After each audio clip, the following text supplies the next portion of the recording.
76문 제9계명은 무엇입니까? 답. 제9계명은 내 이웃에 대하여 거짓 증거하지 말라입니다. 77문 무엇이 제9계명에서 요구됩니까? 답. 제9계명은 특히 증거할 때 사람과 사람 간의 진실을 보존하고 증진하며 우리 자신과 이웃의 선한 이름을 보존하고 증진할 것을 요구합니다. 78문 무엇이 제9계명에서 금지됩니까? 답.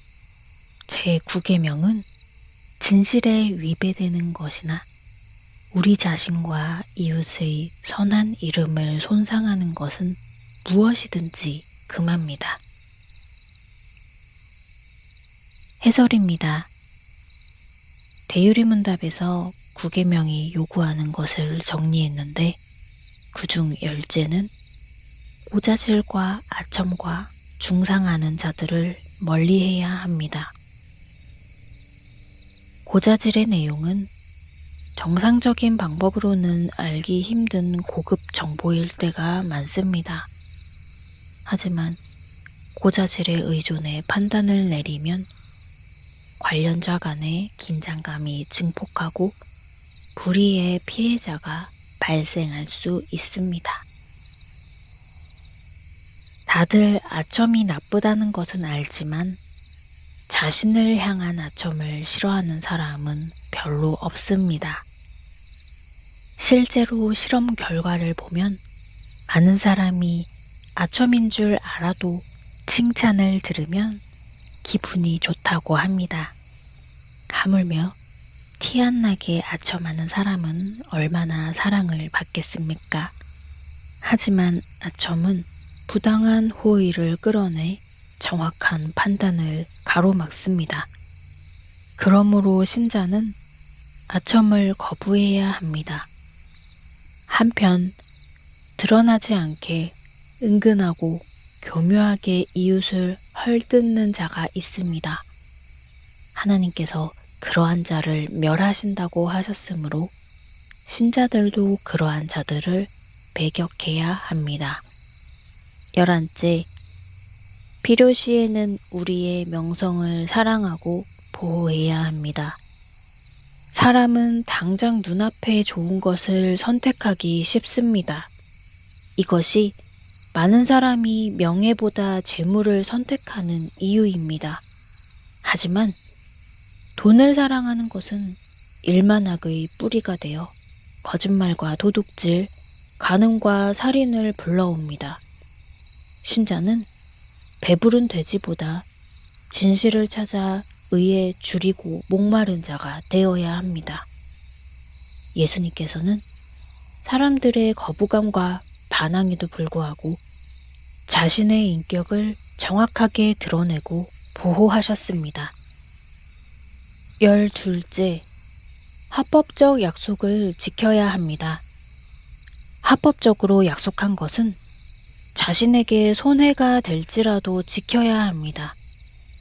이런 책임감이 있어야 약속을 함부로 하지 않고 약속에 무게가 실립니다. 이렇게 책임감이 강한 사람들이 많아지면 많아질수록 그 사회는 더욱 신뢰가 넘쳐나게 되고 진위 판별에 필요한 사회적 비용도 줄일 수 있게 됩니다.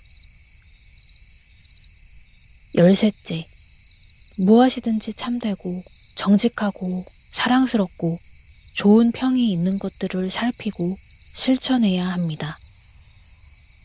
참된 신자는 무슨 일을 할 때 자신에게 이득이 되는지보다 먼저 이것이 참되고 경건하고 옳고 정결한지를 생각해야 합니다.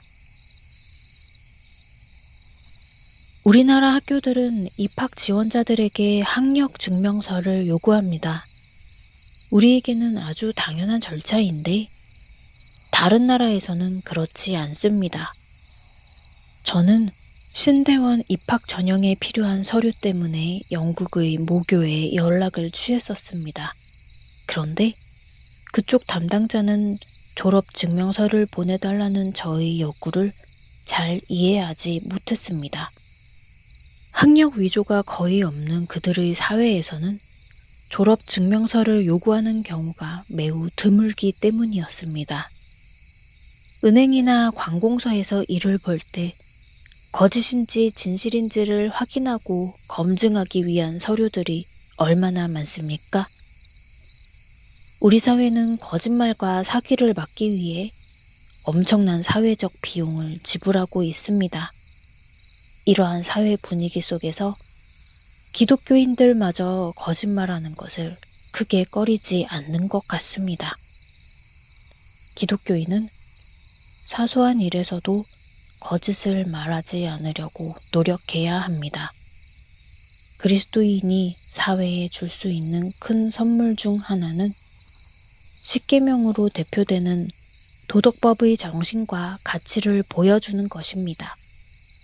하나님의 영원한 도덕법은 그 자체로 옳고 아름다울 뿐만 아니라 현실적으로도 좋은 결과들을 가져옵니다.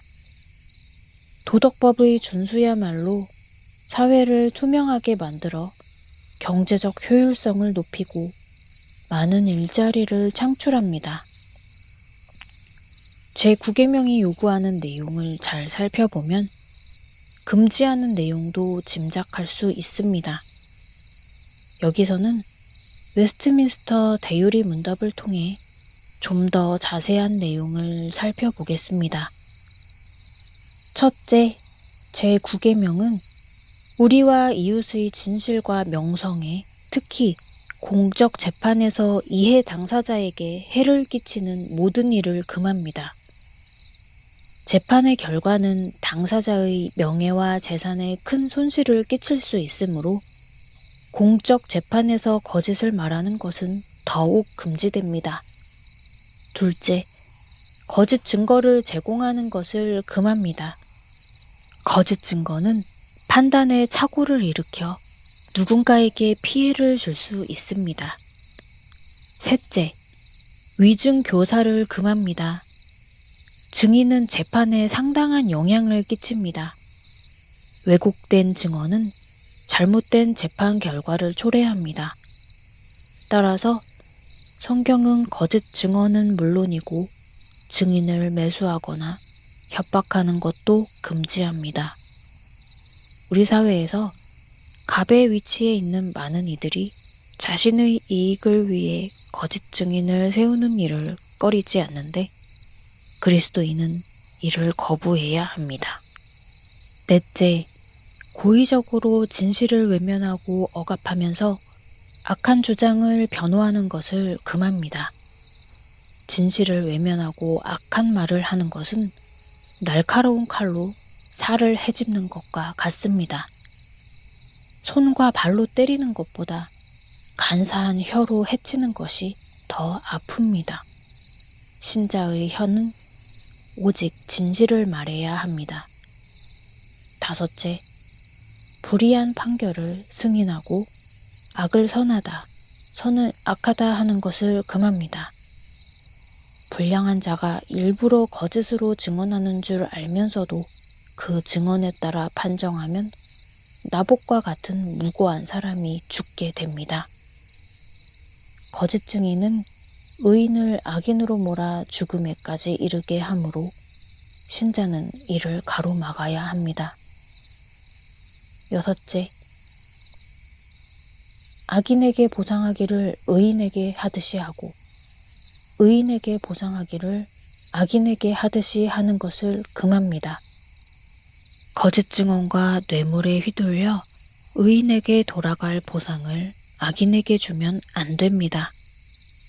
일곱째, 위조를 금합니다. 삭개오는 은혜를 받고 회개하면서 누구의 것을 위조하여 빼앗은 일이 있으면 4배로 갚겠다고 말합니다.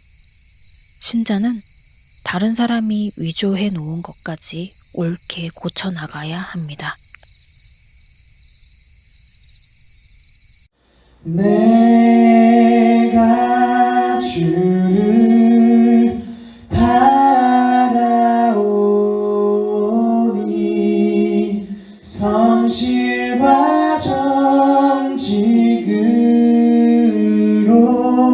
나를 보호하소서.